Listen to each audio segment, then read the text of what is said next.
충만하게 임하게 하여 주셔서 우리의 삶 가운데, 인생 가운데, 사역 가운데 하나님의 성공이 크게 나타나게 하시되 레위기 10장 3절 말씀대로 나타나게 하여 주옵소서.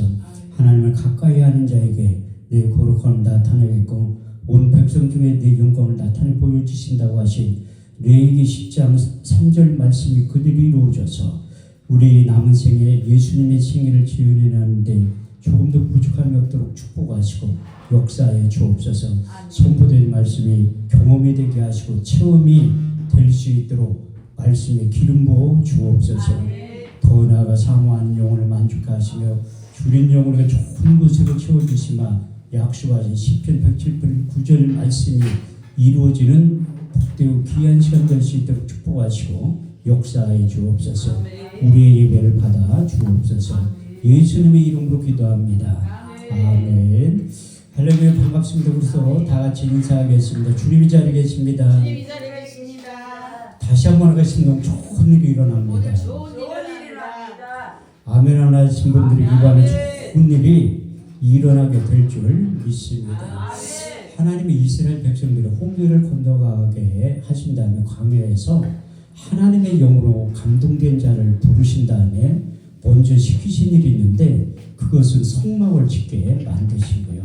출애굽기 25장 1절에 8절 9절 말씀을 보면 여호와께서 모세에게 일러 가라사대 내가 구할 성소를 그들을 시켜 나를 위하여 짓되 내가 내게 보이는 모양대로 장막의 기구와 식양을 따라 지을지니라. 그 성막의 요즘말로 표현하면 하나님이 거하실 집이 필요했다고 말씀하셨습니다. 그런데 하나님 먼저 그 성막을 짓게 한 이유가 있는데 출애굽기 25장 22절 말씀을 보면 내가 거기서 너희와 만나 하나님의 만남의 장소가 필요했는데 2025년도 1월 15일을 살아가고 있는 우리들에게 하나님이 여러분들을 보고 싶어서 만나고 싶어서 하나님의 귀에 들어 사용하시는 능력 기도를 택하셔서 여러분들을 이 자리에 초청한 줄 믿습니다.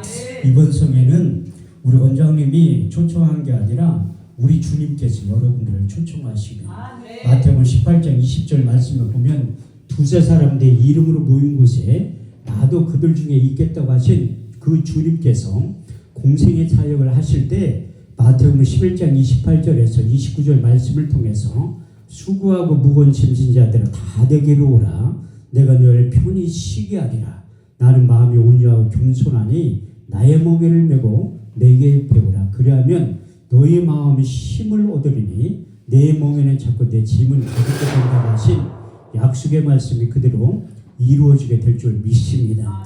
제가 3일째 능력기도원에 있는데 3일 동안 있으면서 하나님이 저에게 유기의 신비에 새겨주신 세 가지의 말씀이 있어요.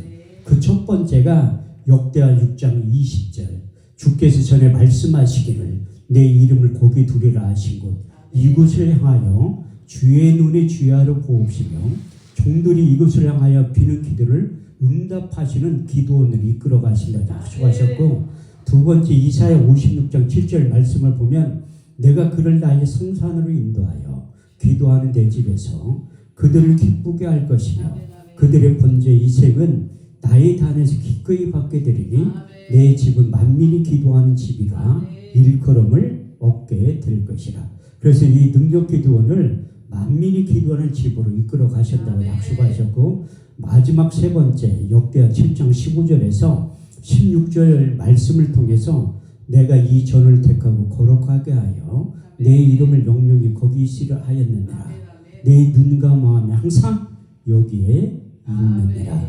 할렐루야. 이렇듯이 하나님이 이 능력 기도를 통해서 앞으로 되어질 일들이 많이 있는데 그래서 오늘 마지막 시간인데 고린도전서 3장 6절 말씀을 보면 나는 심었고 아볼로는 물을 주었으며 자라게 하시는 하나님이라고 하신 약속의 말씀이 그대로 이루어져서 사도 바울이 사도행전 20장 27절 말씀을 통해서 오직 내가 꺼리지 않고 하나님의 뜻을 다 너희에게 전했던 것처럼 저도 6번의 설교를 통해서 하나님의 뜻과 섭리를 다 전하고 가는데 이제 마지막 날 하나님께서 여러분들 응답받지 못한 일들이 마지막 날에 하나님께서 약속하시는데 저는 여러분들의 형편과 처지를 모르지만 우리 주님께서는 다 알고 계세요.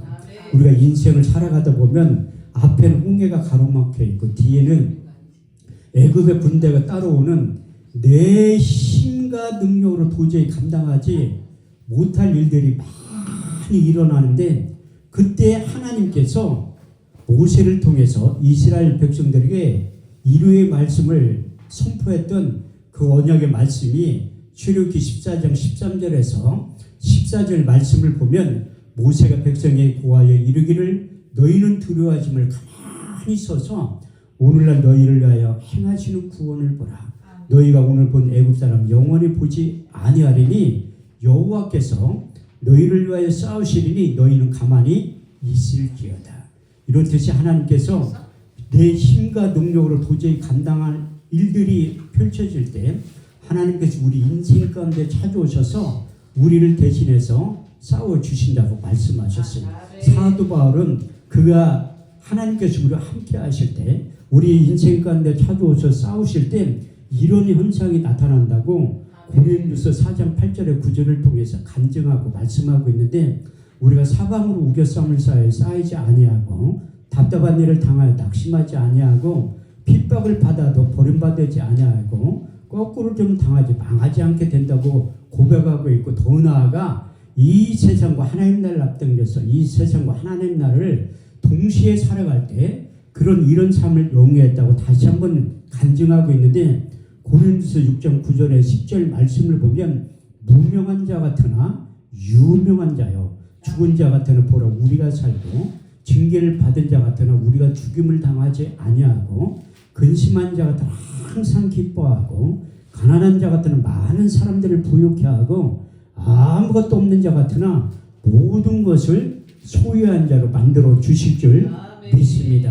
그래서 하나님은 지금도 예배자를 찾으시고 하나님이 찾으신 예배자를 범주에 들어오기만 하면 하나님께서 예비해 놓으신 내가 주는 건 세상이 주는 것 같지 아니한 하늘에 속한 신령한 복이 예비를 통해서 이로부터 내려오게 된다고 말씀하고 있습니다. 그래서 우리가 예배를 통해서 첫사랑이 회복되고 기도가 회복되고 말씀이 회복되고 예배가 회복되면 우리 주님께서 말씀하신 대로 마태복음 6장 33절 말씀을 보면 너희는 먼저 그의 나라와 그의 의를 구하라. 그리하면 이 모든 것을 너에게 더해 주시면 약속하신 그 약속의 말씀이 이루어지게 될 것이고 더 나아가 요한 3서 2절 말씀을 보면 사랑하는 자의 내 영혼이 잘된 같이 내가 범사에 잘되고 강건하기를 내가 간구하노라. 그래서 영적인 게 회복이 되면 우리 주님께서 약속하신 하늘에 속한 8가지의 복이 먼저 임하게 된다고 말씀하고 있습니다. 마태복음 5장 1절에 10절 말씀을 보면 예수께서 산에 올라가 앉으시니 제자들이 나온지라 입을 열어 가라사대 심령이 가난한 자는 복이 있나니 천국이 저희 것이며 애통하는 자는 복이 있나니 저희가 위로를 받을 것이며 마음이 온유한 자는 복이 있나니 땅을 기업으로 받을 것이며 의에 주리고 목마른 자는 복이 있나니 저희가 배부를 것이며 긍휼히 여김을 받는 자는 복이 있나니 저희가 긍휼히 여김을 받을 것이며 마음이 청결한 자는 복이 있나니 저희가 하나님을 볼 것이요 합통케 하는 자는 복이 있나니 저희가 하나님의 아들이라 일컬음을 얻게 될 것이요 의를 위하여 핍박을 받는 자는 복이 있나니 천국이 저희 것이니라. 그래서 하나님께서 이제 8가지의 복을 먼저 주신 다음에 그 영적인 것이 회복이 되면 영적인 8가지 복이 임하면 땅에 속한 기름진 복은 저절로 찾아오게 된다고 말씀하고 있습니다. 신명기 28장 1절에 12절 말씀을 보면 너희는 너희 하나님의 말씀을 삼가 듣고 오늘날 내게 명하는 그 모든 명령을 지켜 행하면 내 하나님 여호와께서 너를 세계 모든 민족 위에 뛰어나게 하실 것이라. 내가 내 하나님 여호와의 말씀을 순종하면 이 모든 복이 임하며 내게 미치리니 내가 성에서 복을 받고 들에서도 복을 받을 것이며 내 몸의 소생과 내 토지의 수산과 내 짐승의 새끼와 우양의 새끼가 복을 받을 것이며 내 강주라 떡번지 그릇이 복을 받을 것이며 내가 들어와도 복을 받고 나가서도 복을 받게 될 것이라. 내 하나님 여호와께서 하늘의 아름다운 보화를 열어사 때를 따라 비를 내시며 내 손을 하는 모든 일에 복을 주시마 약속하신 그 언약의 말씀이 그대로 이루어지게 될 줄 믿습니다. 그래서 한번 예배 드리는 게 그만큼 중요한 거예요. 저는 성경 공부 3년 하는 것보다 예배 한번 잘 드려서 어제나 오늘이나 영원토록 동일하신 그 주님을 만나고 경험하게만 하면 인생의 모든 곤고한 문제에서 해결이 된다고 말씀하고 있습니다. 제가 성경을 얼마나 안 읽으면 하나님께서 성경을 이제 자가격리를 시키면서 성경을 14일 동안 일독을 한 적이 있습니다. 코로나19가 처음 시작될 때 언론에서 떠들썩하게 나왔었는데 그 중심에 제가 있었는데 하나님이 그 기자들의 눈과 귀를 막아가지고 다른 목사님 이름이 다 실명이 거론되는데 저는 이름이 싹 빠졌더라고요. 그때 토요일날 예배를 드리는데 약 규모가 이만한 교회였어요. 5명의 목사님들이 나와서 찬양 인도하는 나중에 알고 보니까 다 코로나 확진자야. 사회본 목사님도 코로나 확진자, 나 갈 때 똥 멀어준 사모님도 코로나 확진자. 거기에 약 30명 정도 예배 드렸는데 확진자가 20명이나 나온 거예요. 그래서 언론에 떠들썩하게 했는데 어떻게 모 시청에서 알고 전화가 왔더라고요. 거기 갔다 오셨죠? 물어보더니 내가 어떻게 알았냐니까 핸드폰 이치치주자가 하면 다 나온대. 거기 와서 뭐 했냐고 물어보더니 내가 목사한테 뭐하고 왔냐 가서 예배드리고 설교하고 왔다니까 빨리 가서 코로나19 검사를 받으라고 하는 거예요. 저는 그 코로나19가 처음 시작할 때 하나님 앞에 물어본 거예요. 하나님, 이 코로나19 때문에 그 사역을 하러 다녀야 되는데 만약에 코로나19 걸리면 어떻게 하냐니까 하나님 나에게 걱정하지 말라고 하신 2가지의 약속의 말씀이 있어요. 그게 첫 번째가 시편 23편 4절 말씀. 내가 사망의 음침한 골짜기로 다닐지라도 해를 두려워하지 않을 것은 주께서 나와 함께 하십니다. 주의 막대기와 지팡이가 나를 안위하시나이다. 두 번째는 역대하 7장 13절에서 16절. 홍내가 하늘을 닫고 비를 내리지 아니하거나 홍내가 메뚜기를 보내어 토산을 먹게 하거나 홍내가 내 백성 가운데 연병을 보내 유행하게 할 때 내 이름을 일컫는 내 백성이 그 악한 길에서 떠나 스스로 겸비하여 기도하면 내가 하늘에 듣고 내 죄를 사하며 그 땅을 고칠지라. 여기에서 하는 기도에 내 눈과 귀를 기울이리니 내가 이 지연을 택하고 거룩하게 하여 내 이름을 영영히 거기 있으리라 하였느니라.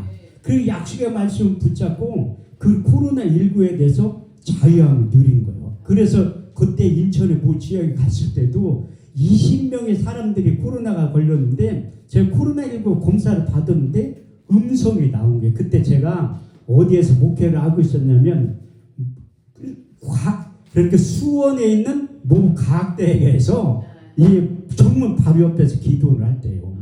그때 언론에서 제가 그 지역에서 요지의 인물이 된 거예요. 거기 갔다 와가지고. 그런데 내가 양성으로 나왔으면 진짜 큰일 날 뻔했는데 양성으로 나왔으면 내가 성경을 못 읽잖아. 그래가지고 음성으로 나온 거예요. 자가격리 14일 동안 하면서 할 게 아무것도 없으니까 성경을 읽은 거야. 내가 얼마나 성경을 안 읽으면 정부에서 자가격리 지원금 40만을 주고 또 택배로 먹을 걸 무지하게 많이 갖고 온다. 그래서 그거 먹으면서 성경을 읽기 시작하는 거예요. 근데 성경을 대충 옛날에 읽었는데 자세하게 읽은 거예요. 이사야 34장 16절 말씀을 보면 너희는 여호와의 책을 자세히 읽어보라. 이것이 하나도 빠진 것이 없고 짝이 없는 것이 없으니 이는 여호와의 입이 이를 명하셨고 그의 신이 이것들을 모으셨다고 말씀하고 있습니다. 그래서 구약 성경이라도 하지만 모세의 글과 선지자의 글과 시편에 기록한 것이 구약 성경이고 또 다른 표현은 여호와의 책이라고 말씀하고 있어요. 근데 신약적인 표현은 우리가 잘 알고 있는 디모데후서 3장 15절에서 17절 말씀을 보면 내가 어려서부터 성경을 알았나니 성경은 능히 너로 하여금 그리스도 예수를 믿음으로 말미암아 구원에 이르는 지혜가 있게 하느니라.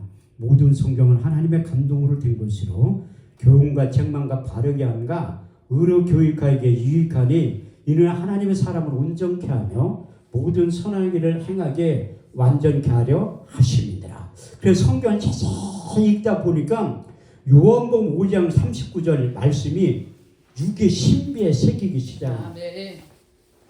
너희가 성경에서 용생을 얻는 줄 생각하고 성경을 상고하거니와 이 성경이 내게 대하여 증거하느니라. 요한복음 20장 31절 말씀을 보면 성경은 기록한 목적에 대해서 말씀하고 있습니다. 오직 이것을 기록하면 너희로 예수로 하나님의 아들 그리스도이심을 믿게 하려 하며 또 그 이름을 힘입어 영생을 얻게 하려 하십니다. 구약 성경은 오실 예수님에 대해서 말씀하고 있고 신약 성경은 오신 예수님에 대해서 말씀하고 있고 요한계시록 다시 오실 예수님에 대해서 말씀하고 있더라. 그래서 그 다메섹 도상에서 우리 주님을 만났던 사도 바울이 로마서 1장 1절의 4절 말씀을 통해서 그리스도의 종 바울은 사도로 부르심을 받아 하나님의 아들로 복음을 특정함을 입었으니 이 복음은 하나님이 선지자들로 말미암아 성경에 미리 약속하신 것이라. 이 아들로 말하면 육신은 다윗의 혈통으로 나섰고 성결의 영으로는 하나님께서 인정되신 바 하나님의 아들이 바로 예수님이라고 말씀하고 있습니다. 요한일서 1장 1절에서 2절 말씀을 보더라도 태초에 생명의 말씀에 관하여는 우리가 귀로 들은 바요 눈으로 본 바요 주목하고 손으로 만진 바라. 이 영원한 생명이 나타나신 바 된 제한이라. 우리가 이 영원한 생명을 보았고 증거하여 아버지와 함께 계시다가 우리에게 나타나신 바 된 그분이 하나님이라고 말씀하고 있습니다. 그리고 우리 주님께서도 부활해서 이 땅에 40일 동안 계시면서 누가복음 24장 44절 말씀을 통해서 또 이르시되 내가 너희와 함께 있을 때 너희에게 말한 바 곧 모세의 율법과 선지자의 글과 시편에 나에 대해서 기록된 일들이 이루어져야 한 말이 이것이라 하시고 그래서 구약 성경에 말씀이 육신이 되어 오신 예수님에 대해서 약 300번에 걸쳐서 기록되어 있는데 그 대표적인 이사야 선지자의 입술을 통해서 3번에 걸쳐서 예언의 말씀을 하신 거예요. 첫 번째 이사야 7장 14절 말씀을 보면 주께서 친히 징조로 너에게 주실 것이라. 보라 처녀가 잉타하여 아들을 낳을 것이요 그 이름을 임마누엘이라 하리라. 두 번째 예수의 오심과 존재에 대해서 이사야 9장 6절 말씀을 보면 한 아이가 우리에게서 낳고 한 아들을 우리에게 주신 바 되었는데 그 어깨는 정사를 메었고 그 이름은 기묘자라 모사라 전능하신 하나님이라 영존하신 아버지라 평강의 왕이라 할 것입니다. 세 번째 그 예수가 인류의 대속물로 나타나서 십자가의 죽으심과 그 과정과 이유에 대해서 이사야 53장 1절에 6절은 이렇게 말씀하고 있습니다. 우리의 전하는 것을 누가 믿느냐뇨 여호와의 팔이 네게 나타나면요 그는 주 앞에서 자라나기를 연한 순 같고 마른 땅에 나온 절미 같아서 곤 모양도 없고 풍채도 없은즉 우리 보기에 흙말 만한 아름다운 것이 없도다. 그는 멸시를 받아 사람에게 실어버린 바 되었으며 간고를 많이 겪었으며 질곡을 아는 자라. 마치 얼굴을 가리고 사람을 바라보지 않음을 받는 자 같아서 멸시를 당하였고 우리도 그를 귀히 여기지 아니하였도다. 그는 실로 우리의 질고를 지고 우리의 슬픔을 당하였거늘 우리는 생각하기를 그는 징벌을 받아 하나님께 맞으며 고난을 당한다 하였노라. 그가 찔림은 우리의 허물을 인하며 그가 상함은 우리의 죄악을 인함이라. 그가 징계를 받음으로 우리가 평안을 누리고 그가 채찍에 맞음으로 너희가 나음을 입었도다. 우리는 다 양 같아서 그릇행을 각기 제 길로 갔거늘 여호와께서 우리 무리의 죄악을 그에게 담당시키셨도다. 할렐루야. 이렇듯이 이사야 선지자의 입술을 통해 3번에 걸쳐서 예언했던 말씀이 700년이 지나서 나타나기 시작해요. 반드시 하나님의 약속의 말씀은 하나님의 때에 하나님의 방법으로 나타난다고 약속하고 있는데 시편 89편 34절 말씀을 보면 내 언약을 파하지 아니하고 내 입술에 낸 것도 변치 아니하리라. 여러분들 잘 알고 있는 민수기 23장 19절 말씀을 보면 여호와는 인생이 아니시 거짓말을 하지 아니하시고 인자가 아니신 후회가 없으시도다. 오직 말씀하신 바를 행치 아니하시고 하신 말씀을 실행치 아니하시랴. 더 나아가 이제 예수님이 출생 직전에 이제 천사들이 와서 누가복음 2장 12절에 14절 말씀을 통해서 예언의 말씀을 또 하셔요. 우리가 성탄절 그 전주에 가면 이 말씀을 가장 많이 인용하는데, 오늘날 다윗의 동네에 너희를 위하여 구주가 나섰으니 곧 그리스도 예수라. 너희는 가서 강보에 쌓여 구에 누인 아기를 보려니 이것이 너희에 대한 표적이라. 후련히 허대한 천군이 천사와 함께해서 하나님을 찬양하며 가로되 지극히 높은 곳에는 하나님께 영광이요 땅에서는 기뻐하시는 사람들의 평화라고 말씀하신 다음에 우리 주님이 태어나는 그 장면에 대해서 가장 자세하게 기록한 성경이 어디에 있냐면 마태복음 18장 1장 18절에서 23절 말씀을 보면 그리스도의 나심은 이러하니라. 그 모친 마리아가 요셉과 정혼하고 동거하기 전에 성령으로 잉태된 것이 나타났더니 그 남편 요셉은 의로운 사람이라. 저를 드러내지 않고 가만히 끊고자 생각할 때에 주의 사자가 현몽하여 가로되 다윗의 자손 요셉아 내 아내 데려를 두려워 말라. 그의 잉태된 건 성령으로 된 것이라. 아들을 낳은 그 이름을 예수라 하라. 이는 자기 백성을 저희 죄에서 구원할 자의 힘이라. 이 모든 일에 된 것은 선지자로 하신 말씀을 오늘과 같이 이루려 하심이니라. 볼지어다 처녀가 잉태하여 아들을 낳을 것이요 그 이름을 임마누엘이라 하시라 하셨으니 이를 번역한즉 하나님 우리와 함께 하셨느니라.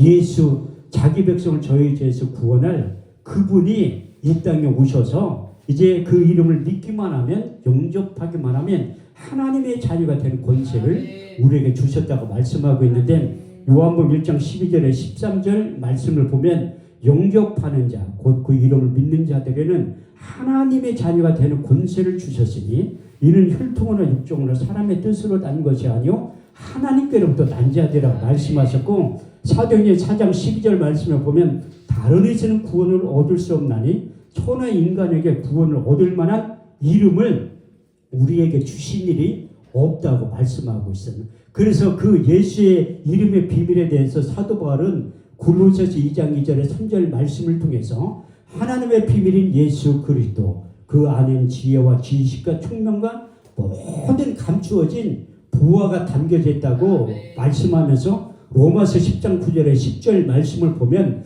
내가 만일 내 입으로 예수를 주로 시인하며 하나님께 죽은 자 가운데 살리신 것을 내 마음에 믿으면 구원을 얻으리니 사람이 마음으로 믿어 의에 이르고 입으로 시인하여 구원에 이르느니라. 근데 참 신기한 게 뭐냐면 우리가 전도하러 가다 보면 예수 믿어야 산다고 해도 안 믿으면 절대 시인 안 해요. 죽어가면서도 저도 호스피스 병동이나 이런 데 신방 가서 예수 믿어야 산다고 해도 절대 안 믿어. 그냥 죽는다고 얘기하지.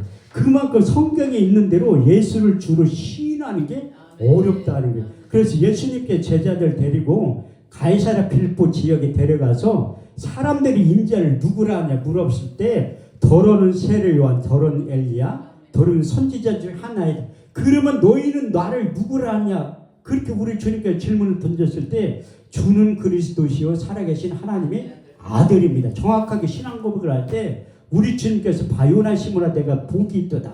이를 알게 하니는 내 혈육이 아니라 하늘에 계신 내 아버지께서 알게 하셨기 때문에 예수를 주로 시인할 수 있었다는 거예요. 그래서 사도 바울도 전도하면서 느끼는 건데 고린도전서 12장 3절 말씀을 통해서 하나님의 영으로 말하는 자는 예수를 저주할 자라 하지 아니하고 성령으로 아니하고는 예수를 주로 시인할 수 없느니라. 사실 제가 고백하는데 전 이중 국적을 가지고 있어요.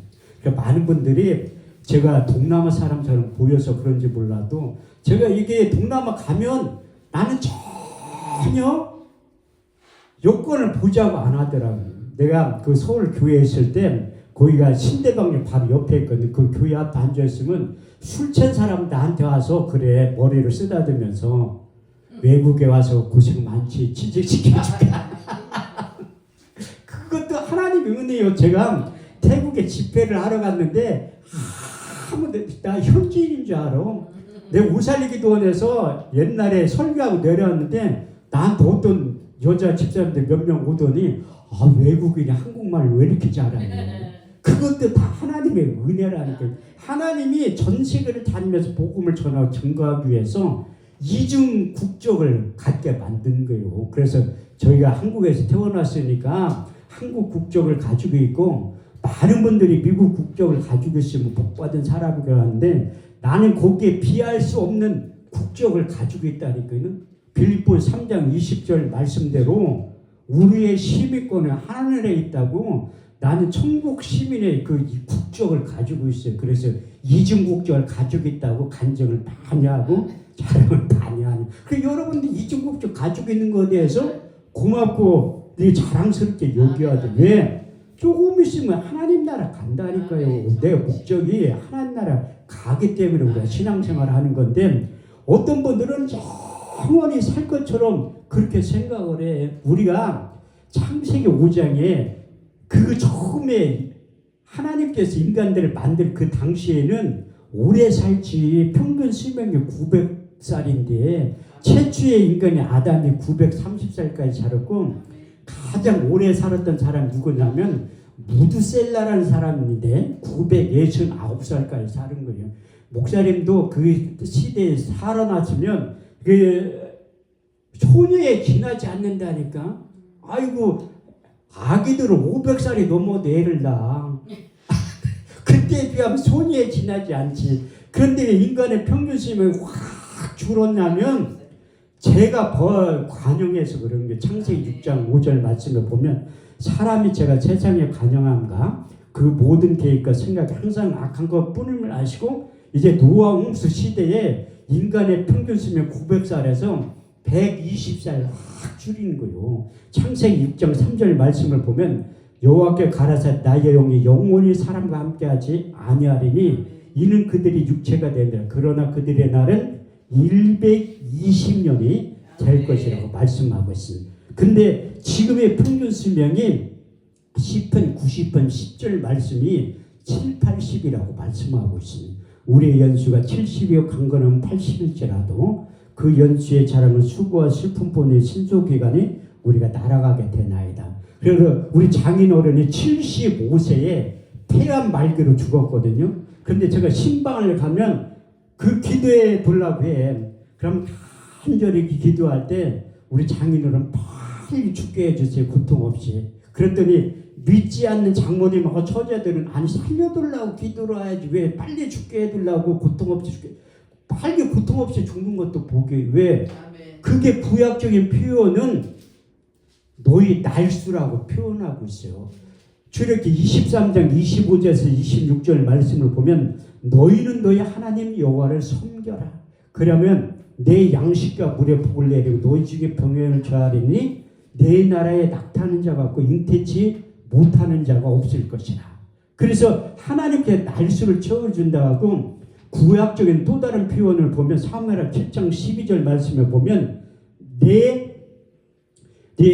수완이 차서 내 열조에게 돌아간다고 말씀. 그래서 하나님이 정해놓은 수완이 있는 거예요.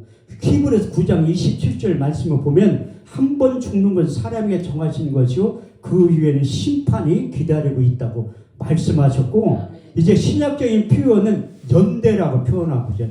사도행전 17장 26절 말씀을 보면 하나님이 인류의 모든 족속을 한 혈통으로 만드사 온 땅에 거하게 하시며 저희 연대를 정하시며 거주의 경계를 하나셨다고 말씀하고 있어요.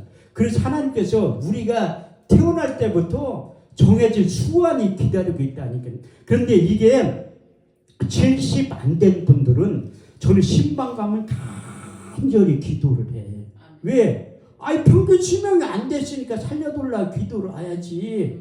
그 성경에 수완이 차지 않았는데 하나님이 죽는다고 한 사람이 있어요. 여러분들 잘 알고 있는 히스기야 왕. 근데 그 히스기야 왕이 이사야 선지자의 그 얘기를 들은 다음에 죽는다고 하니까 그가 처음 취한 액션이 무엇인가 하면 기도하는 거야. 하나님이요 눈물에 무지하게 약해. 이사야 35장 5절 말씀을 보면 내가 내 눈물을 들었고 보았고 내 기도를 들었느냐. 내 수 안에 15년을 더하고. 그래서 많은 분들이 우리 집안이 단명하는 집안이 60대만 다 죽어. 60대면 근데 하나님께서 그게 입증이 뭐냐면 우리 아버지도 60에 우리 엄마도 60에 삼촌도 고모도 60에 우리 큰형도 60에 죽은 거예요. 그런데 저도 이제 얼마 안 남았다니까 제가 작년에 누나들하고 이렇게 내 모임이 있어서 갔는데 금천아 너 조심하래. 왜 그러냐니까 9수나 너도 큰 엄마 아버지처럼 죽을 수도 있다는 거야. 그래서 내가 안 죽는다고 했지. 왜? 사명자는 안 죽어요. 내가 하나님 앞에 기도했을 때 80까지 산다고 내가 응답을 받았다니까. 근데 그때까지 못 살아도 난 영원히 살 수 있는 방법이 또 있어. 아니 틀림받으면 되는 에녹도 그랬지. 엘리야도 승천할세 죽음을 맛보지 않고. 근데 우리 주님께서 오시면 내가 틀림받으면 안 죽는다니까. 그래서 영원히 살 수 있는 방법이 있는. 그래서 한 번 죽는 사람은 2번의 죽음이 기다리고 있어요. 그 한 번 그 태어난 사람 거듭나지 못한 사람 2번의 죽음이 기다리고 있는데 육신적인 죽음 7, 80년 되면 죽잖아. 그런데 요한계시록 20장 9절 말씀대로 불과 유황에 타는 못에 참여하려니 이것이 둘째 사망이 또 기다리고 있는 거예요. 그래서 이제 하나님께서 사명자는 절대 죽지 않는데 우리 장인 어른을 딱 보니까 그런 기도 한 다음에 얼마 없이 이게 폐암이 굉장히 고통스럽게 죽는데 하나님의 그 응답을 들으신 거예요. 그래서 오래 사는 것도 의미가 없어. 우리 장인 어른은요 교회에 한 번도 안 갔는데 얼마나 복받은 인생인지 몰라도 세례를 3번이나 받았어. 주변에는 목사님들 세례를 3번이나 줬대. 그리고 우리 장인 어른이 돌아가시기 전에 금천아 너 내가 교회 개척할 때 돈을 준다는 거야. 우리 장인 어른 크게 환경 사업을 하신 분이에요. 그 환경 사업이 뭐냐면 쉽게 얘기하면 고물장. 왜 고물장사라고 해? 환경 사업이지. 그래 우리 장인 어른이 장모님 얘기하는데 손 바람둥이래. 난 전혀 안 믿었거든요. 그리고 우리 장모님이 하는 얘기가 그 길동이 처갓집이었는데 60세 이상의 할머니들 다 친하게 지낸대. 자기하게만 친하게 지내. 내가 그래서 몰래 장인 어른 하루를 아침에 일찍 따라가 본 적이 있다니까요. 그것도 사업이라 할머니들을 친하게 지내더라고. 왜? 그거 폐지 가져가려면 친하게 지낼 수. 나는 전혀 그렇지 않은데 내가 그 장인 어른님 1000만 원 준다는 거야. 그래서 돌아갔을 때 내 장례식장에서 얘기를 한 거야. 내가 처음에 갔다가 중앙대학교 장례식장인데 그때도 집회가 잡혀 있어가지고 내가 아침에만 갔다가 간 거예요. 그랬더니 나는 목사님들이 이문 와가지고 집사람한테 물어봤대. 한 목사 어딨냐고. 집회하러 갔다니까 오히려 이상하게 생겼어. 역시 한 목사님 틀리대. 장인이 죽었는데 집회하러. 장인 죽은 거랑 나는 무슨 상관이야. 장례 치를 사람. 예수님 그랬더니 죽은 자들은 죽은 자를 장례 치르라고. 그러다는 집회 잘하고 왔다니까. 근데 그 개척을 할 때 내가 그때 깨달은 거야. 누가 헌금해 준다면 얼른 가야 되는데 그때 안 필요해가지고 시간이 좀 지났었는데 그래서 내가 계약을 하고 내가 오후에 간증을 했지만 그 필요해가지고 집사람 시켜가지고 장모님한테 돈 1000만 원 돌라고 하니까 막 욕을 하는 거야. 야 이년아 네 아버지가 고물장 사가지고 힘들게 모은 돈을 왜 가져가려고 하냐. 내가 전화기 뺏어가지고 필요 없다고 했어요. 그 돈 안 받는다고. 그랬더니 알았대. 장모님이 그 돈 필요 없다고. 근데 새벽에 전화가 왔어. 돈 빨리 가지라고 하라고. 그게 하나님이 역사하는 거예요. 민수기 12장 6절 말씀에 보면 하나님이 한 상을 통해서 알리기도 하고 아니면 꿈으로 말씀하시는 거야. 욥기서 33장 15절 말씀에 보면 그 침상에서 졸며 깊이 잠들 때나 꿈과 이상 중에 하나님이 사람 계시로 확 여시고 힘치지시고 교훈할 때가 있으니 장모님이 꿈자리가 너무 뒤숭숭해가지고 돈 1000만 원 빨리 가져가라고. 그래서 갖고 와서 그 개척하는데 못한 거예요. 그래서 하나님께서 그렇게 일하는 방법도 여러 가지가 있는데 그 주님이 저희 인생 가운데 찾아오셔가지고 그 새 영과 새 마음을 준 거예요. 그래서 우리가 하나님의 영으로 감동될 때 여호와의 신이 임할 때 주 여호와의 신, 그 지혜와 총명의 신이요 모략과 재능의 신이요 네 지식과 여호와를 경외하는 신이 임할 때 새 영과 새 마음도 임해요. 에스겔 36장 26절에 27절 말씀을 보면 내가 너희 속에 새 영을 주고 새 마음을 주어 너희 몸에서 굳은 마음을 자하여 버리고 부드러운 마음을 주어서 너희 속에 새 신을 주며 너희가 율례를 행하며 규례의 법도를 지켜 행할 수 있는 능력이 이로부터 임하게 된다고 말씀하고 있습니다. 그래서 성령이 임하고 새 영과 새 마음이 들어오면 하나님의 생각이 내 생각이 되고 하나님의 뜻이 내 뜻이 되고 하나님의 일들이 뻔하게 느껴졌지만 내일처럼 자연스럽게 되는 거예요. 아니 하나님이 내일처럼 여겨지면 일을 왜 못해? 멀게 느껴지기 때문에 일을 못하는 거예요. 그래서 하나님이 에스겔서 11장 19절에 20절 말씀을 통해서 내가 너희 속에 일치한 마음을 주고 그 속에 새 신을 주어 너희 몸에서 굳은 마음을 자하여 버리고 부드러운 마음을 주어서 너희가 내 율례를 행하며 규례를 지켜 행할지니 너희는 내 백성이 되고 나는 너희 하나님이 될 것이다. 그래서 하나님이 일치한 마음을 주면 오늘 본문 말씀대로 된다는 거예요. 너희는 이전 일을 기억하지 말라. 옛적 일을 생각하지 말라. 보라 내가 새 일을 행하리니 이제 나타날 것이라. 너희가 정령이 그것을 알지 못하겠느냐? 내가 광야의 길을 사막의 강을 댄다는 거예요. 하나님 우리 인생 가운데 찾아오셔서 새 일을 한다는 것은 우리가 상상할 수 없는 일들이 나타나기 시작한다는 거예요. 근데 제가 2025년도에 할 새 일을 제가 작년 3개월 동안 받은 거예요. 제가 내 이성과 상식으로는 도저히 납득이 안 돼요.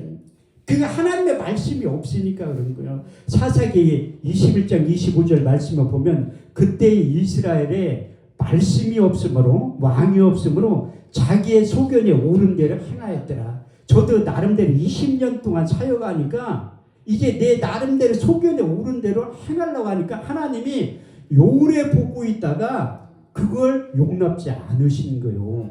제가 작년에는 집회를 많이 한 해야 6월달, 7월달, 8월달 한 줄도 안 쉬고 집회를 하는 거예요. 그때 8.15 성회를 우리나라에서 유명한 50년이 넘는 그 기도원에서 집회를 8.15 성회를 하는 거예요. 근데 그 다음 주에 또 한 거예요. 연달아 2주를. 근데 목요일날 저녁에 내 눈에 있는 시신경이 다 터지는 거야. 그래가지고 왼쪽 그게 내가 병원 가서 의사 선생님 얘기하는데 병명이 뭐냐고 내가 물어봤어. 당뇨, 망막 통증하고 유리체 출혈이라는 그 시신경이 다 터져가지고 잉크를 확 벗어 시커먼 거 보인 거야. 그 금요일 오전까지 집회를 하고 점심을 그 기도원 총무님하고 이렇게 그 같이 진행했던 목사님 식사를 하는데 내가 늦게 간 거야. 아니 한쪽 눈으로 운전하니까 빨리 갈 수가 없지. 그 식사 대접하는 목사님이 또 한 30분 떨어진다 식당을 잡은 거야. 근데 내가 1시간 만에 갔어. 그런데 목사님이 밖에 있으면 왜 이렇게 늦게 왔냐. 남 속도 모르고. 내가 한쪽 눈 안 보인다니까 아무도 안 믿어. 김병관 목사님도 안 믿더라고. 그런데 그렇게 했는데 내가 한쪽 눈 그렇게 내 나름대로는 최선을 다해서 집회를 한 거잖아요. 그런데 결과는 눈이 안 보이는 거야. 한편으로 원망이 되는데 또 한편으로는 감사한 거야. 두 눈 안 보였으면 어떡할 뻔했어. 하나님 한쪽 눈 보이게 해주신 거 감사합니다. 그 한 달 있다가 강릉에 있는 더 기쁨의 이 기도원에서 집회를 하는데 또 터졌어. 오늘 오른쪽 눈도. 왼쪽 눈은 완전 시력이 빵이야. 안가 가서 하나 불빛 보는 거 그거 하나도 안 보이는 거야. 시커먼 해가지고. 근데 오른쪽 눈이 터져가지고 안 보이는 거야. 20%밖에. 그래서 큰 대학병원 갔는데 기다리래. 그래서 그 화성에 개인병원 유명한 안과가 있는 거기 가서도 그냥 기다리러 어떻게 할 수 있는 방법이 없대. 그때 하나님이 그 코로나19 자가격리시켜 성경 읽게 만들더니 기도의 자리로 이끈 거예요. 내가 3개월 동안 실명을 해서 할 수 있는 방법이 아무것도 없는 거예요. 한쪽 눈으로 생각할 때 그나마 괜찮은데 두 눈이 안 보이니까 너무 두려운 거야. 너무 두려워. 나한테 신방 와서 하는 목사님들이 이런 얘기를 해. 자기 아는 분도 당뇨병 걸려가지고 실명했대. 아니 그럼 오지를 말지 나한테 실명하라는 소리야 뭐야. 의사도 막막이 분리되면 실명한다고 하는데. 그래서 기도하는 거 잠자는 4시간 빼놓고서 하나님 앞에 기도하는 거예요. 기도도 미사유고 넣어서 하는 게 아니라 하나님 나 좀 살려주세요. 나 좀 살려주세요. 또 한 가지 기도는 내 눈을 열어서 보기가 없어요. 2개 말하는 거예요. 그 잠자는 4시간 빼놓고 10시간 기도하던지 아니면 성경을 듣던지 설교를 듣던지 하는 게 20시간 동안. 그런데 집회 일정 잡아오는 건 다 갔어. 우리 원장님도 목포 앙산기도 오셨을 때 그때는 내가 시력이 왼쪽 눈 빵이고 오른쪽 눈 10%밖에 안 보일 때요. 그런데도 우리 가족들하고 주변에 있는 목사님들은 다 미쳤대. 아니 진짜 자기 눈 멀어가면서도 그렇게 사역을 해야 되니. 아니 죽을 병 걸린 것도 아니잖아요. 내 신앙관으로서는 죽을 병 걸렸다 하더라도 목사의 최고의 축복은 설교하다 죽는 거예요. 이론적으로는 그렇게 해도 자기 막상 당하면 내 감기 걸린 게 더 중요하지 남 안 걸리는 건 아무것도 아니에요. 그래서 내가 의지할 수 있는 분은 하나님밖에 없어.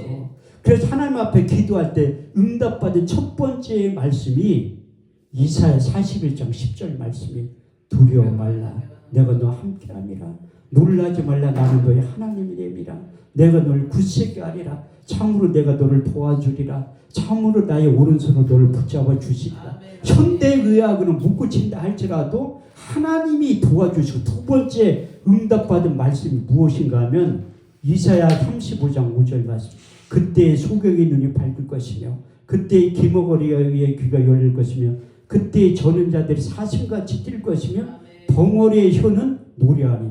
그때 소경의 눈이 밝아지게 된다고 하나님께서 약속하신 말씀을 붙잡은 거예요. 그래서 끊임없이 기도할 때 하나님이 나에게 주신 두 가지의 복이 있어. 하나는 너에게 설교 잘 할 수 있는 능력과 귀신을 쫓아낼 수 있는 능력을 준다는 거예요. 그래서 예수님의 3대 사역을 이제 하게 될 것이다. 그 약속의 말씀을 주신. 그래서 귀신 쫓아내는 거 마가복음 16장 17절 18절 말씀만 경험이 된 거예요. 믿는 자들의 이런 표적이 따르니 저희가 내 이름으로 귀신을 쫓아내며 새 방언을 말하며 뱀을 집으며 무슨 독을 마실지라 해를 받지 않으며 병든 사람의 손을 얹은즉 나으리라. 이 5가지의 말씀이 나타났는데 하나님께서 이 말씀들을 육의 신비에 새겨지고 네가 기도할 때마다 입으로 시인할 때마다 그렇게 나타나는 현상이 이루어지게 될 것이다. 약속하신. 그게 첫 번째 말씀이 누가복음 10장 19절 말씀이 내가 너에게 뱀과 전갈을 밟으며 원수의 모든 능력을 취할 권세를 주었으니 너희를 해할 자가 결단코 없느니라.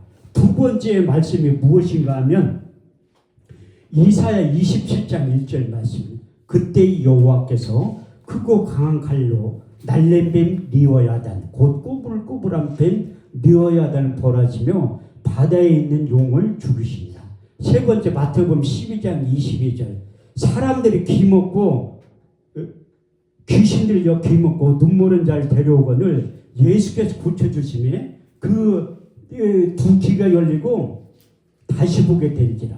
아니 예수님은 또 이게 귀먹고 소경된 사람이 귀신 들려서 또 그렇게 될 수도 있대.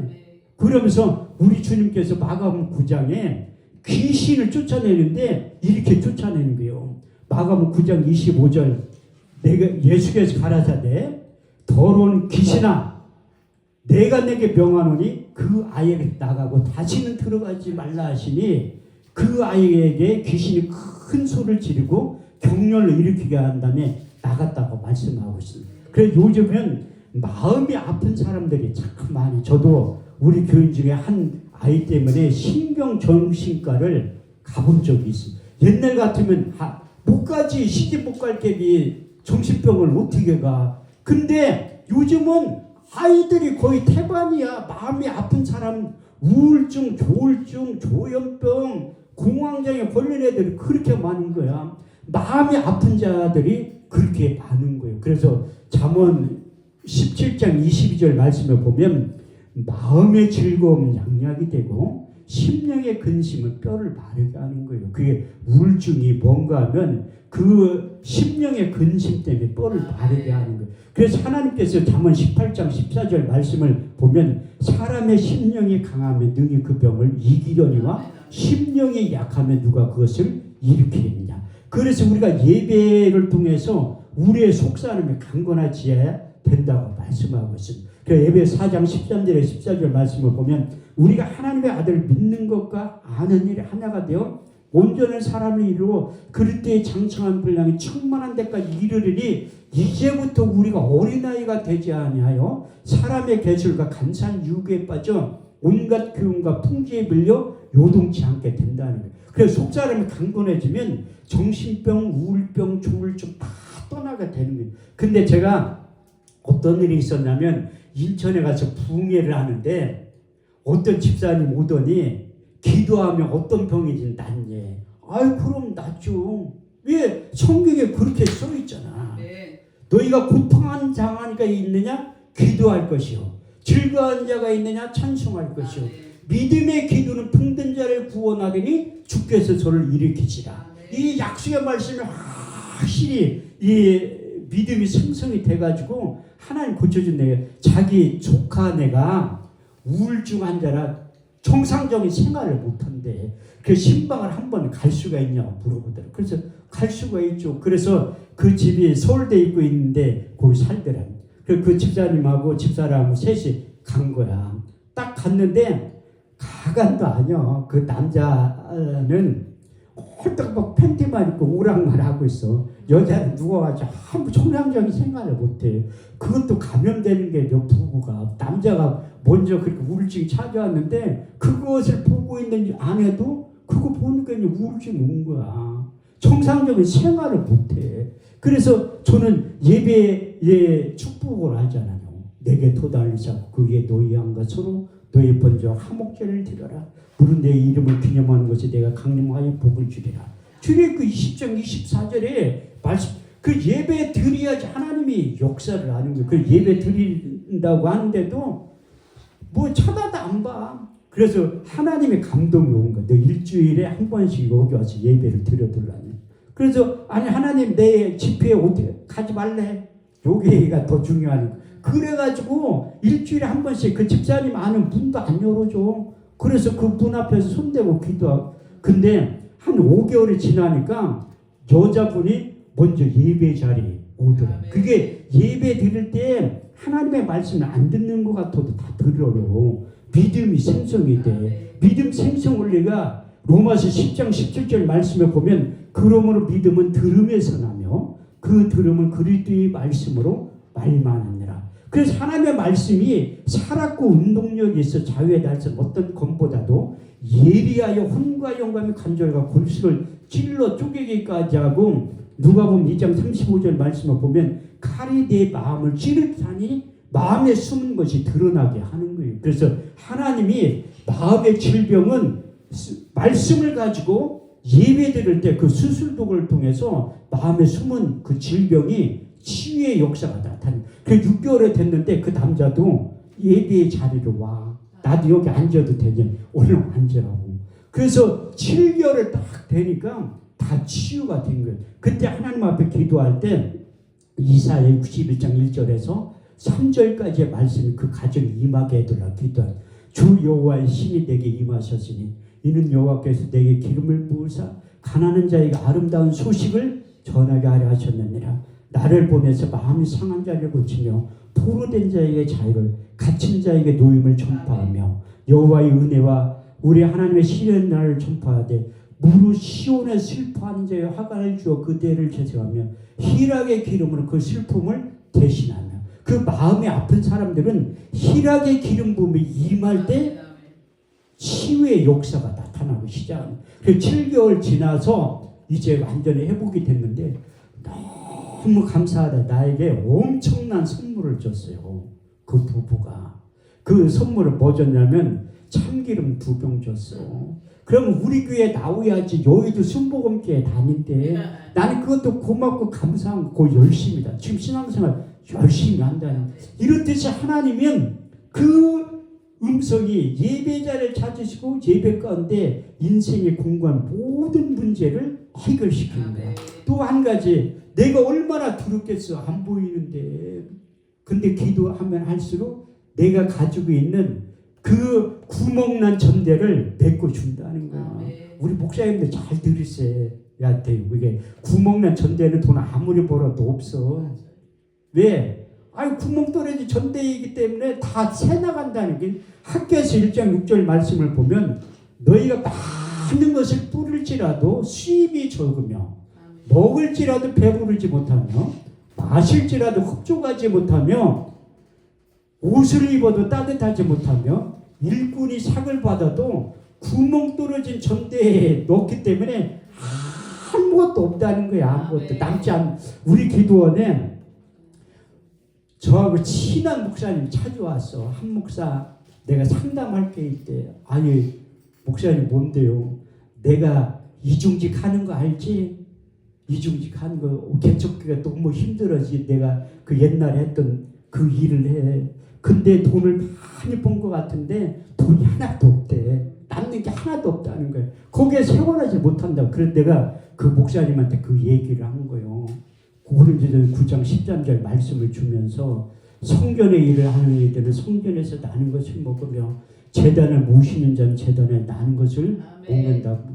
목사님 연세가 70에 다 됐는데 언제까지 이중직 하실 거냐고. 진짜 속리jem 치고 다 내려놓고 하나님 앞에 기도하세요. 그럼 하나님 월급 줄 거라고. 근데 말씀에 순종한. 그래서 사무엘서 15장 말씀에 보면 순종이 제사보다 낫고 듣는 것이 수양의 기름보다 나으니라. 그 목사님 다 내려놓고 기도하고 그 교회에서 전도하고 할 때 그 해에 전도된 일꾼이 10명이 넘는 거예요. 그 11조 하는 인원들을 하나님 보내주셔가지고 그 임대를 걱정하지 않고 지금 목회를 잘하고 계시다는 거예요. 그래서 하나님의 약속의 말씀대로 믿음으로 순종할 때 역사가 나타나는 거예요. 그래서 하나님이 나에게도 이제 그동안 하나님께서 주신 물질이 없어서 기도를 많이 했는데 아브라함의 축복이 임하게 한다고 약속하십니다. 그래서 창세기 12장 1절에 3절 말씀, 여호와께서 아브라함을 일러 가라사대 너는 본토 친척 아비 집을 떠나 내가 내게 지시할 땅으로 가라. 내가 너를 큰 민족을 이루고 내 이름을 창대케 하리니 너는 복의 근원이 될지라. 너를 축복하는 복을 내리고 저주하는 자에게 저주하리니 땅의 모든 민족이 너를 인하여 복을 얻게 될 것이라.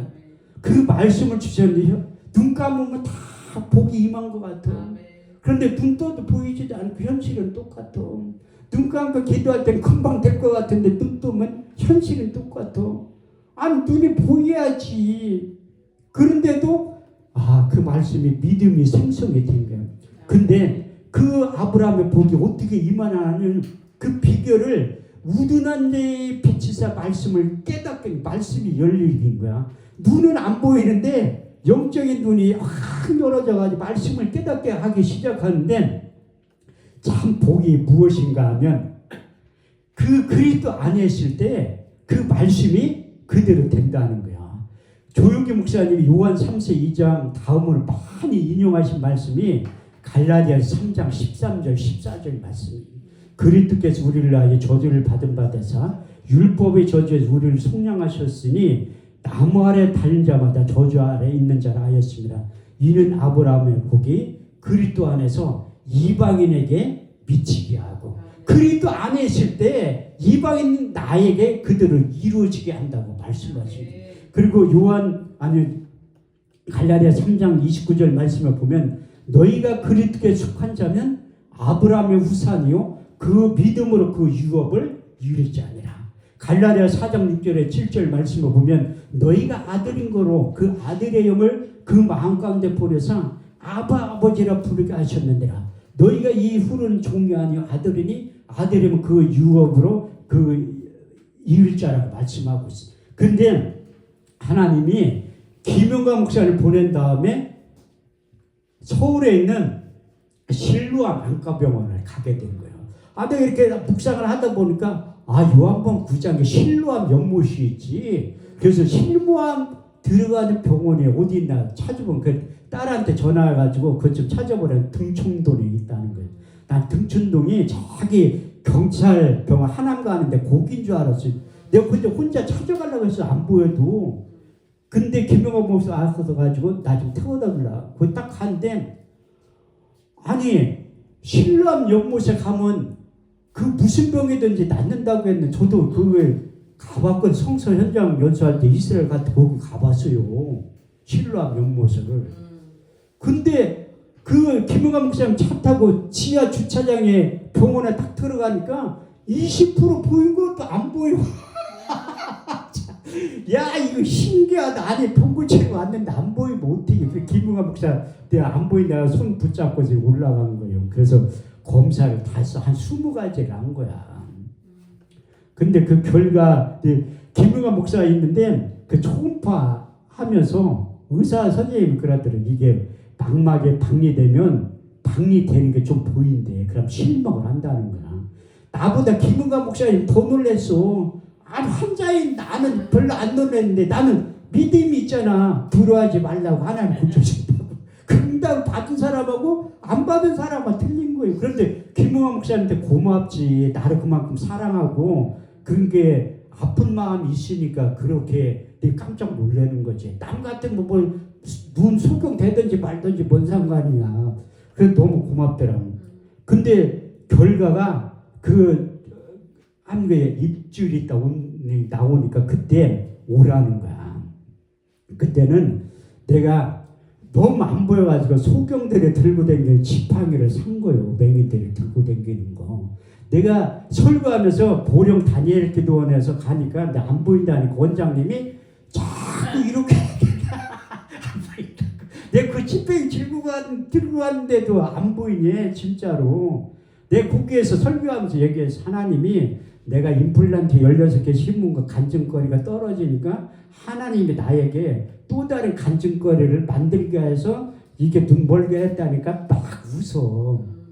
그 원장님도 자기 멀어가지고 있는데도 그런 얘기를 태연하게 하는 거 보면 저 사람이 미쳤나 믿음이 있나 헷갈린다는 거야. 난 믿음이 있으니까 그렇게 하는 거지. 난 절대 하나님이 내 눈을 치유해 준다고 확실히 믿은 거예요.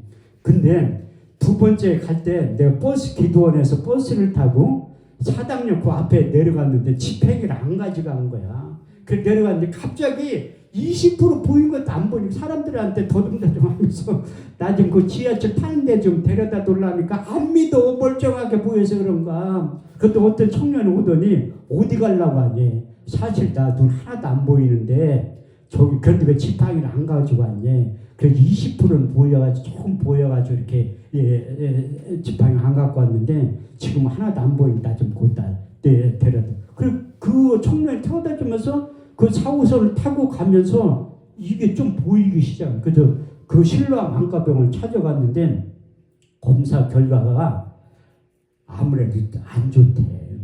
이게 박리가 된 것 같대.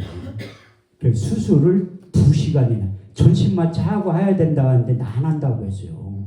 옛날에 몇 번 전신마취하고 수술한 적이 있는데 몸이 너무 안 좋더라. 지금도 몸이 안 좋은데 아이고 못 어떻게 해. 그래서 이거 부분마취하고 한다고 하니까 그렇게 해도 되는데 수술 시간이 약 2시간 정도 걸린다고 하더라. 그러려고 하는데 딱 수술하는데 그 의사 선생님이 기도를 해. 내가 깜짝 놀랐다니까. 내가 속으로 그랬지. 내가 기도한다고. 옛날에 그 임플란트 수술할 때 내가 기도하고 수술 받았거든요. 원장님이 내가 기도하라고 해서. 그런데 이게 믿음이 확 들어오는 거야. 아, 하나님 역사를 하겠구나. 근데 수술을 30분밖에 안 했어. 내가 잘못된 줄 알고 아니 수술 2시간 한다고 했는데 왜 이렇게 빨리 끝나니까 이걸 해보니까 예상보다 너무 좋다는 거야. 그래서 수술을 빨리 하고 그래서 이제 안대를 붙이고 내가 왔다 가야 되는데 못 간 거야. 그 딸이 그 주변에 그건 또 입원을 안 시켜. 호텔 잡아줘가지고 거기 있다 김부감을 태워왔는데 내가 너무 궁금한 거야. 이게 안대는 하고 있는데 그게 이제 그 다음날 안대를 풀른다고 하는 거예요. 그런데 이게 과연 보일 것인가 안 보일 것인가. 딱 3개월 10일 동안 실명되어 있던 거예요. 3개월 10일 100일 동안. 그런데 너무 궁금한데 의사선생님이 안대를 딱 띄는 순간 보여. 할렐루야. 하나님의 말씀을 믿음으로 받아들일 때 역사하는. 그래서 사도행 27장 25절 말씀을 보면 사도 바울이 하나님께 로마로 간다고 얘기하는. 근데 유라굴로 강풍을 만나가지고 멜리데 섬 가기 전에 선원들이 난리가 난 거야. 그런데 사도 바울은 태평하게 있어. 심지어 잠까지 자. 그렇게 유라굴을 강풍이 왔는데 왜? 하나님의 약속의 말씀을 믿었잖아. 나는 내게 말씀하신 그대로 되리라고 확실히 하나님을 믿느라. 마가복음 11장 23절 말씀을 보더라도 그 말하는 것이 이룰 줄 믿고 마음에 의심치 않으면 그대로 되니라. 히브리서 11장 6절 믿음이 없이는 기쁘시게 못하나니 하나님께 나아가니 반드시 그가 계신 것과 또 자기를 찾는 이들에게 상 주시는 이심을 믿어야 할지니라. 역시 하나님께서 말씀을 주시고 그 약속의 말씀 믿음으로 붙잡고 기도할 때 하나님께서 일하시고 역사하시는구나. 근데 산증이 있잖아요. 그래서 하나님이 새 영과 새 마음이 임하면 새 일을 하는 거예요. 그런데 제가 새 일을 하려면 또 필요하지. 아무것도 없이 어떻게 새 일을 해. 하나님이 일하는데도 뭐 필요해요. 건강도 필요하고 물질도 필요하고 그 은사도 필요하고 다 필요한데 필요할 때 하나님이 일 시킬 때 연장 없이 시키는 분이 아니에요. 하나님이 연장을 준다면 시키는데 성경은 내가 짝이 있다고 하잖아요. 피곤한 자에게 능력을 주시며 무능한 자의 힘을 더하시나니 소년이라도 군비하며 피곤하며 장정이라도 넘어지면 자빠지되 오직 여호와를 악망하는 자는 새 힘을 얻으리니 독수리 날개치면 올라감 같을 것이요 다른 박제라도 군비치 아니하고 걸어가도 피곤치 아니하리라. 그래서 이제 올해 한월산 기도원에 제가 빚진 마음이 있어요. 저 신학교 다닐 때 거기에서 기도 많이 다녔고 내가 회개하고 돌아왔을 때 거기서 은혜를 받은 거야. 그런데 내가 전국에 있는 기도원 거의 다 가서 설교를 해봤는데 한월산 기도원은 한 번도 못 해본 거야. 한 번도. 근데 어떤 목사님이 자기네 단체에 사야 되는데 못해서 나를 소개를 시켜준 거야. 근데 내가 기도원 원장이라고 얘기를 안 해야 되는데 기도원 원장이라 하니까 안 부르는 거야. 큰 기도원은 기도원 원장이라고 하면 안 불러요. 나도 김원철 목사님이 내가 기도원 하는 줄 알고 어떻게 알고 한 목사 기도원 하냐고 물어보더라. 누가 뭐 민원을 넣고 있지 한 목사 기도원 한다고. 그래가지고 임대료를 얼마 내냐. 그래서 임대료 100만 원 낸다니까 그냥 씩 웃고 말해. 좀만 기도하니까 전혀 신경을 안 써. 그 하늘선 기도 총무가 내가 기도를 한다니까 연락이 없어. 내가 그래 그동안 집회했던 거 오살리 기도원, 양평 기도원, 수동 기도원 다 집회했던 거 보낸 거요. 그랬더니 연락이 왔더라고. 그래서 집회날 잡아주면 내가 하늘산 기도원에서 얼마나 설교를 해보고 싶었는데 그 연합 집회를 할 때 완전히 기도를 하니까 하나님 역사를 하는 거예요. 이영근 목사님이 총무 목사님한테 전화해가지고 돈벼락 맞았대. 돈벼락. 얼마나 많은 사람 통금을 많이 했는데 내가 많이 동원했어요. 이게 부산에서도 20명이 넘게 오고 내가 아는 지인 목사님들 성도들한테 다 오라고 한 거야. 근데 다른 단체에 홍금이 2배가 나온 거야. 그러니까 이제 그 총무 목사님이 좋아하지. 사람도 동원이 되고 강사들 수준도 높고. 그래서 그 총무 목사님이 개인 집회를 하자고 2번이나 전화가 왔어. 그런데 내가 스케줄인데 딴 데 집회한 날짜를 겹쳐가지고 못한다고 하니까 3번째 전화가 왔대. 그때 부산에서 집회할 때야. 내가 한 번 더 거절하면 총무 목사님 자존심이 안 부를 것 같더라.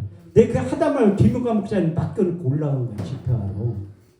재작년 6월 달에. 근데 하나님이 신기하게 많이 온 거야. 그래서 8월 첫 주에 강사를 나로 세운 거야. 그때 사람 많이 왔어요. 옛날 같으면 한월산 기도원에 나 같은 사람 누가 세워? 6.25 성회할 때 피종진 목사님을 작년에 모셔가지고 옛날 간증을 들은 거야. 엄청났다고. 그런데 8.15 성회할 때 하나님이 역사를 하는 거야. 작년에 우리 단체에서 4번 집회를 하는 거야. 한월산 기도원에서. 그리고 우리 단체에 있는 김영경 목사님, 박현식 목사님, 김웅환 목사님 나 개인 집회를 다 잡은 거야. 그런데 그 총무 목사님이 거기 대성전 얘기를 꺼내더라고. 그래서 내가 관심이 저 대성전을 왜 개방을 안 할까? 너무 관심이 많은 거야. 그래서 우리 단체 총재신 그 목사님 내 얘기를 하니까 한기원에 있는 목사님 데려다가 한대. 하긴 뭐래 나만 개망신당을 한다고 했다가 안 한다고 했어. 그래 내가 한다고 하니까 총무 목사님이 한번 펑크낸 적이 있지. 이거 누가 할 거냐? 내가 주관해서 한다 하니까 하라고 하더라. 그죠? 그 허락받기도 쉬운 게 아니에요. 개방을 안 우리가 처음 하는 거예요. 이천서 목사님 소천하시고 자기만 하는데 3박 4일 동안 개방한 우리밖에 없어.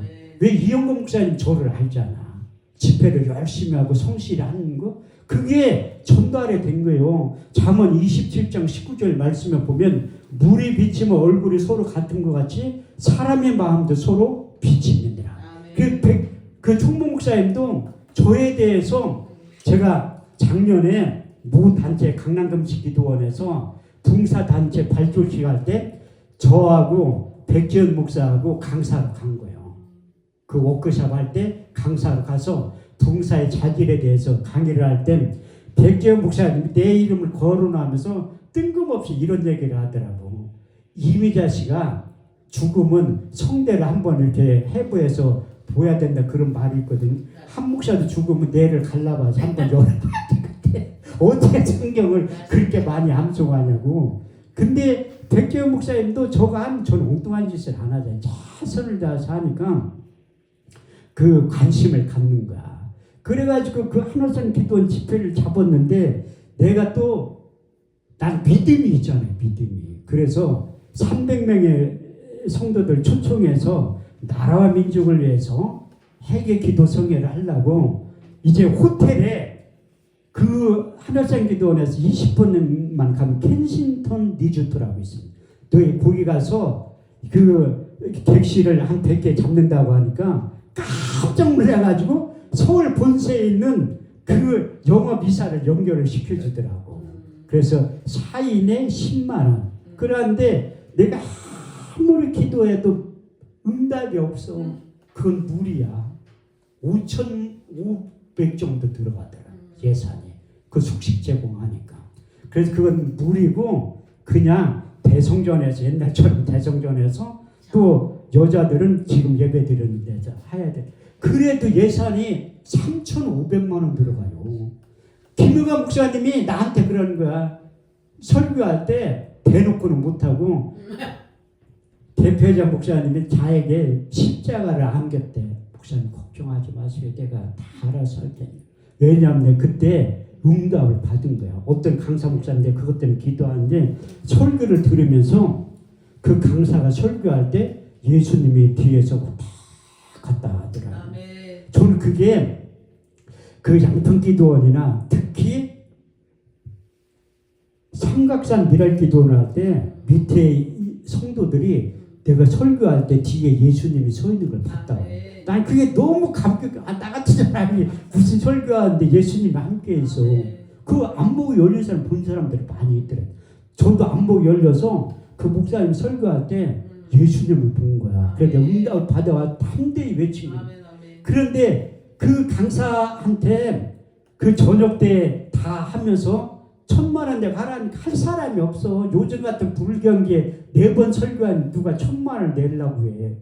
근데 내가 그 설교했던 강사 목사님한테 전화를 한 거예요.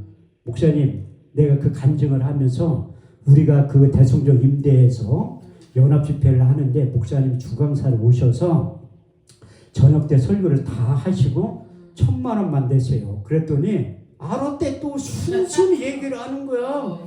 강사도 2명 200만원씩 낼 사람 제가 5시간에는 다 하려고 해요. 왜? 하나님 저에게 주신 메시지가 있어. 원래는 제가 돈이 있으면 강사 아무도 안 세우고 이영고 목사님 혼자 세우고 제가 다 하려고 했었어요. 13번을. 그런데 3,500만 원 내고 어딨어. 그러니까 제가 5시간만 4번 하고 나머지 강사들한테 협찬 받고 아니 돈 모질라면 하나님이 줄 테지. 하나님이 줄 테지. 저에게는 신기한 능력이 있어요. 제가 오후에도 간증했지만 하나님 앞에 응답 받은 말씀이 있어. 제가 개척하기 전에 하나님 앞에 전 재산을 드리고 개척을 한 거예요. 왜? 나는 하나님 앞에 드린 게 너무 없잖아. 내가 돈 있었으면 큰일 날 뻔했어. 아무것도 없지. 내가 어렸을 때부터 부흥회 갈 때는 교육을 잘 받았잖아. 예물을 드려야 된다고. 집사람한테 돈 좀 달라고 하니까 돈 갖다 준 지가 2년이 넘었는데 무슨 돈이. 그래 내 결혼할 때 폐물 사준 거 있지. 그 팔아가지고 와. 자기 돈 좀 줄 줄 알고 얼른 물 한 잔 가서 팔아가지고 왔어요. 내가 잊어먹지도 94만 원. 그거 가지고 간 거야. 그 부흥회 하는데 그 목사님 내가 진짜 영적으로 흠모한 분이야. 왜 부흥회에 참석했는데 전 재산을 드린 거예요. 내가 집이라도 있었으면 큰일 날 뻔했어. 그거 내 전 재산이 94만 원이 안 돈 많았으면 시험 들지. 어떻게 그거 집 팔아서 헌금을 해. 못한다니까요. 내 믿음으로는. 그래 다행히 94만 원밖에 없어가지고 월요일날 헌금을 다 했어. 사도행전 5장에 보면 헌금하고 죽은 부부가 있어. 아나니아 삽비라하고. 저도 그게 전 재산이기 때문에